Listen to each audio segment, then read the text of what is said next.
السلام علیکم ورحمۃ اللہ وبرکاتہ۔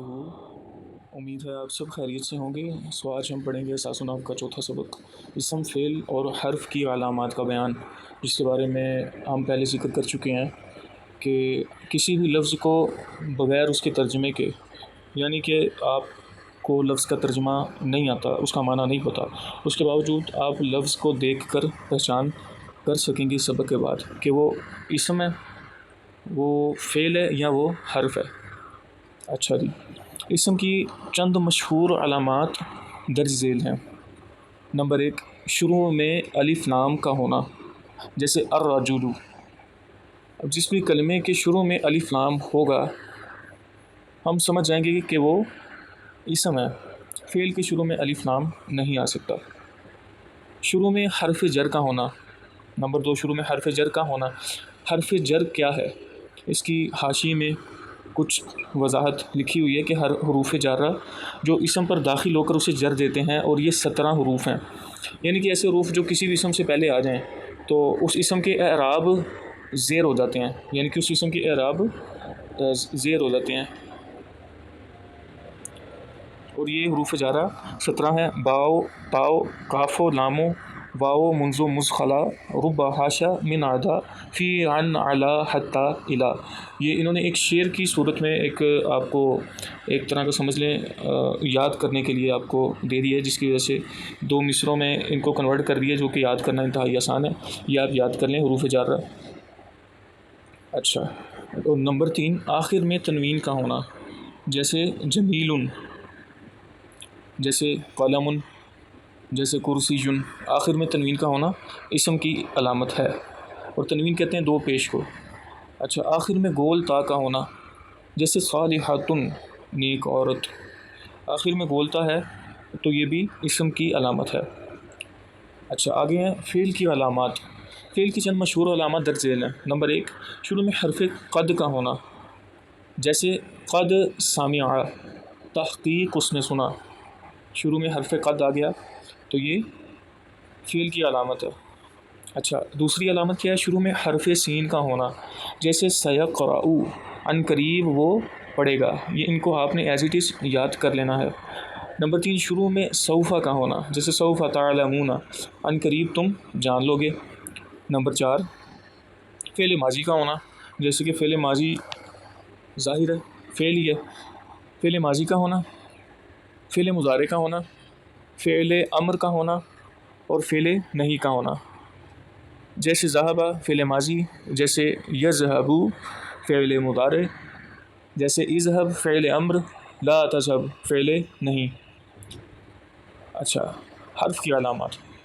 اسم اور فعل کی علامات کا نہ ہونا حرف کی علامت ہے۔ یہاں بالکل واضح الفاظ میں لکھ دیا گیا ہے کہ اگر کوئی اسم کی علامت نہ ہو اور کوئی فعل کی علامت بھی نہ ہو تو ہم یہ سمجھ جائیں گے کہ یہ حرف ہے۔ ٹھیک ہے، اب ہم اس کی تمرین کی طرف بڑھتے ہیں۔ سوال نمونے کے مطابق درج ذیل کلمات میں سے اسم، فعل اور حرف کی پہچان کر کے ساتھ ساتھ علامت بھی بیان کریں۔ جی، یہاں پر ہمیں پہلے کالم میں کلمے لکھ دیے گئے ہیں، اور کلمہ بامعنی لفظ کو کہتے ہیں، جیسے ہم پیچھے پڑھ چکے ہیں۔ اچھا، کلمہ الشمس، یہ اسم ہے، فعل ہے یا حرف ہے؟ ہم نے ابھی اوپر اسم کی علامات میں پڑھا، شروع میں الف لام کا ہونا، تو یہ اسم ہے اور شروع میں الف لام انہوں نے آگے لکھ دیا، اس کی علامت ہے۔ فاہمہ، اس نے سمجھا، یہ فعل ہے اور فعل ماضی ہے۔ بقرۃ، گائیں، آخر میں تنوین ہے، یہ اسم ہے اور اس کی نشانی میں آپ نے لکھ دینا ہے آخر میں تنوین کا ہونا۔ من بیت، گھر سے۔ اچھا، من بیت، گھر سے، یہ بھی اسم ہے، کیوں؟ کیونکہ شروع میں حرف جر موجود ہے، آپ نے اس کی علامت میں لکھ دینا ہے شروع میں حرف جر کا ہونا۔ آگے ہے جی فتح، اس نے کھولا، یہ فعل ہے۔